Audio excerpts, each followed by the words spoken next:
Welcome back to another Explainer. Let's dive straight into a wild and honestly pretty intense case study today. We're looking at exactly what happens when rigid bureaucratic rules absolutely crash into severe staffing shortages inside a residential care facility. We'll be breaking down first-hand accounts and internal rules from a place called Campus House. It's a really fascinating look at how top-level administrative failures trickle all the way down, affecting the most vulnerable people on a deeply personal, day-to-day level. Right off the bat, I want to share a striking quote from a resident there. It instantly drops us into a tense, highly specific standoff.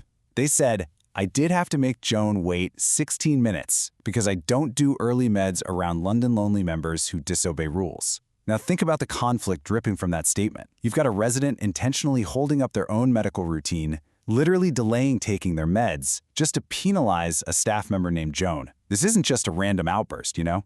It's a targeted protest pointing to a massive institutional breakdown right beneath the surface.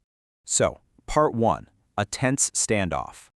To figure out why a resident is putting their own health on the line to make a point, we really need to unpack the power dynamics and decode this incredibly vivid language. London Lonely members. According to our sources, this is a highly specific label the resident invented. They use it to describe staff members who are working unauthorized solo shifts.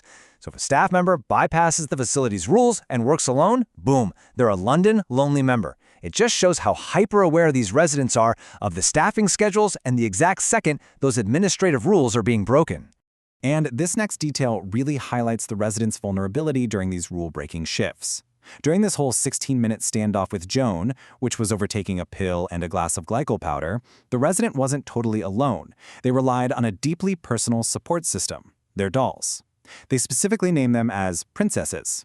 We're talking Princess Leaf Brittany, Princess Strawberry Shortcake, Princess Shaylee, Princess Rosalina, Princess Bianca, and Princess Sophia.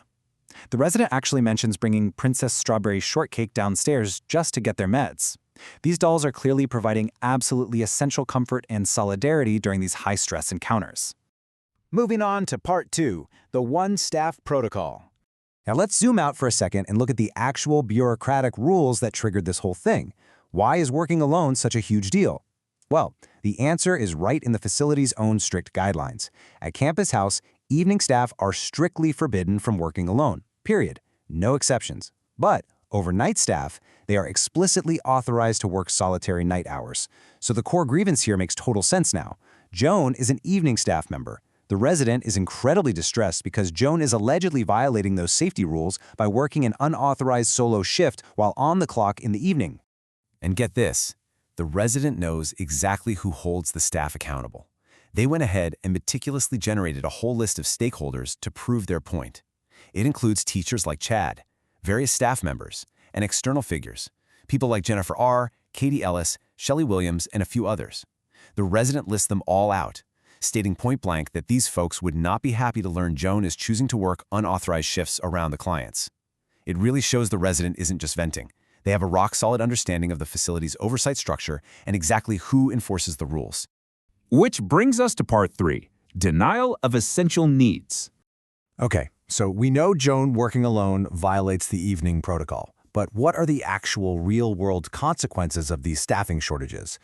Well, the crucial point comes down to a single number. 1.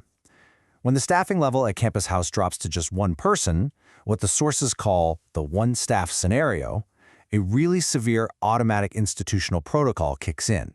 And the consequences of hitting that number are honestly pretty drastic. The sources reveal a staggering cascade of denial.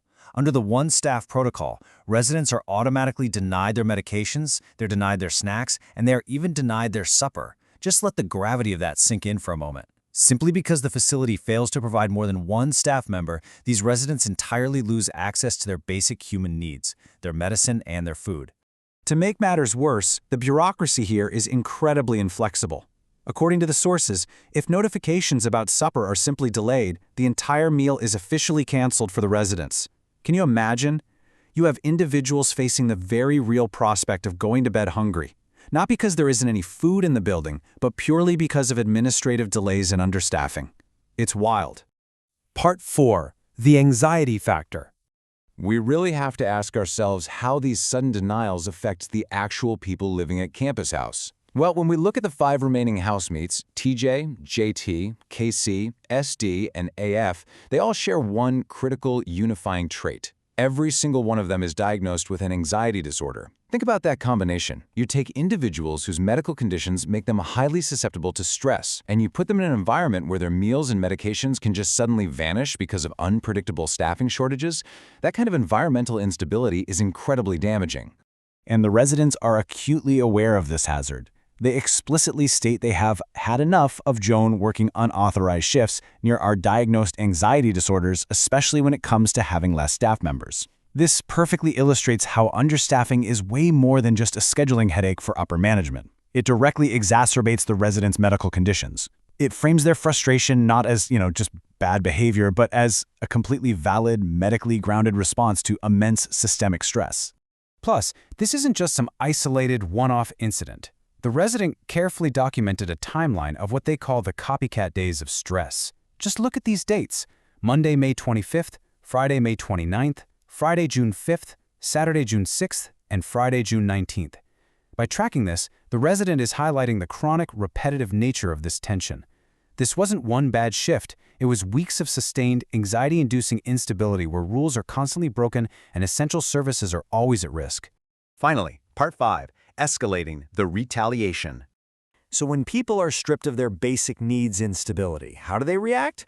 Well, they turn the only thing they can control into a tool of protest. Remember that number from the very beginning of this explainer? 16. The resident initially forced the staff member Joan to wait exactly 16 minutes to administer medication. It was a direct, highly calculated penalty for Joan's decision to work an unauthorized solo shift.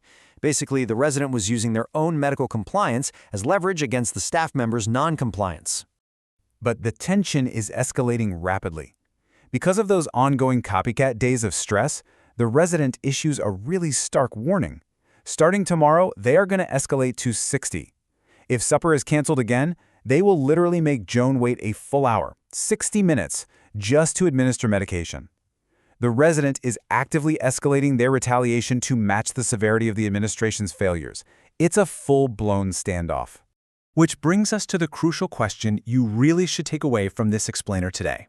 When care protocols actually mandate the denial of essential needs like food and medication just because of staffing shortages, who truly pays the price? As we've seen looking at the reality of Campus House, it's certainly not the administrators who wrote the rules.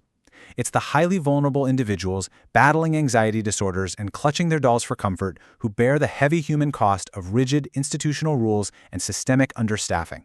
It's a pretty profound look at the friction between policy and actual human care. Thanks so much for joining me, and I hope this deep dive has given you a clearer understanding of the hidden realities inside these facilities.